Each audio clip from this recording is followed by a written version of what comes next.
Hi, I'm Brandon with Carter Subaru here in Shoreline.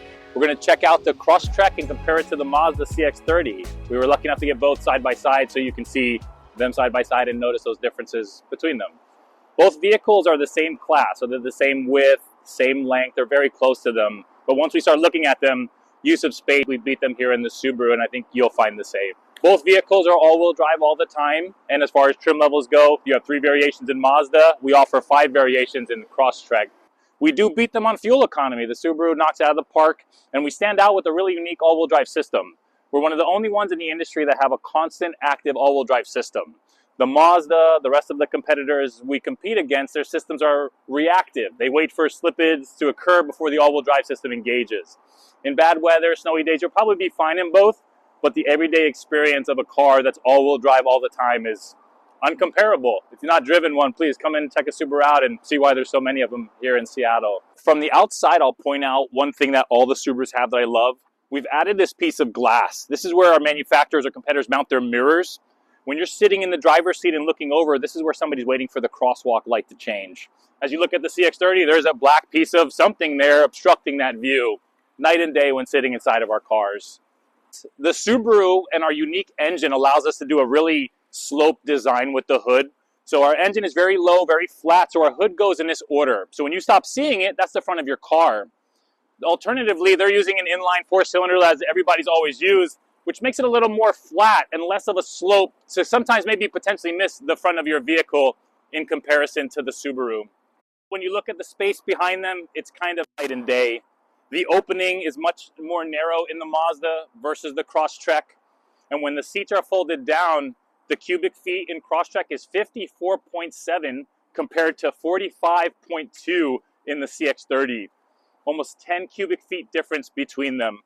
Whether it's an adventure in the woods, a trip to Costco, or loading in the pets, the Subaru will accommodate all those needs pretty easily. So, blind spot detection has become a feature pretty common on the cars, and Mazda, they place it where most manufacturers place it. On the outside of the mirror right here, this will glow if somebody's in your blind spot. In the Subaru, we found over time, people stopped looking this far. We now reposition it, so it's right here. This little nub will glow in orange when somebody's in your blind spot, keeping you from needing to have to look this far out to see that. One other thing you may notice in the rear of both these vehicles is from the factory, our Crosstrek has factory installed trailer equipment, which is capable of towing 1,500 pounds. We've done some research and Mazda doesn't offer a trailer equipment and it's not recommended to tow with it. When sitting in the Crosstrek right away, I think what stands out is our large 11+ inch screen going up and down here. This also has wireless Apple Play and Android Auto capability. Sit in the vehicle and your phone will project on the top section of that screen. Take your phone and put it where you naturally would put it, and there's a wireless Qi charger there charging your phone as it's resting. But if you did like to plug in, we offer USB-C and USB-A charging ports both in the front and in the second row. Our autonomous system we call EyeSight for the forward collision and safety mitigation systems, and we've taken 2 cameras and tucked them up here near the roofline. Some other manufacturers are a little more clunky and a bit obstructing. Here it's tucked away and sort of out of view, and simultaneously blocks the sun from my eyes right now, which I'm appreciating. When in this seat, you'll have a 10-way power adjustable option. Some of the lower trims will still offer a 6-way adjustment. Our wheels move up and down, but also telescopic. You can move that inward or outward for us taller people to bring that a little bit closer. We still have automatic headlights, but we've gone as far as making your high beams now fully automatic. When you turn your high beams on, you'll never need to turn them off again. If a car pulls in front of you, comes at you, they'll turn off, kick themselves right back on when needed. And at your fingertips, you have most of the controls you would need. We have full adaptive cruise control with lane centering on the right side, and on the left side is all radio controls and a nice little information display here between the gauges you can just click through. In Limited, the sunroof is an option. If you don't want a sunroof, you can still enjoy all these appointments and not need to be forced to get the sunroof. That's something unique in Crosstrek where you're not mandatorily needing to take a sunroof.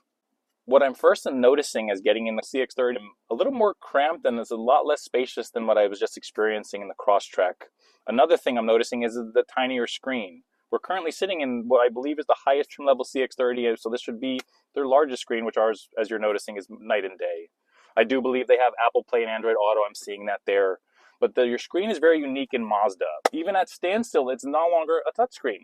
To control this screen, there's a unique dial beneath the shifter that allows you to go and use these features. So there's a little bit of a learning curve I would expect necessary to start touching and using these. As you notice in ours, you could just touch the screen and do anything you need to there. I am noticing sitting here, this little black piece versus the piece of glass, it makes it feel a little tighter, a little bit closer for me. And this screen is coming into my windshield, so I'm a little less visibility from here to there. That being said, there is a projection on the screen here that's showing me the miles per hour, so I guess if I wish to see that, that's an option. Well, thank you for taking the time to look at our Subaru Crosstrek and compare it to the Mazda CX-30. If you'd like some more information, or if you'd like to experience Subaru's symmetrical all-wheel drive system, come check us out here at Carter Subaru and Shoreline.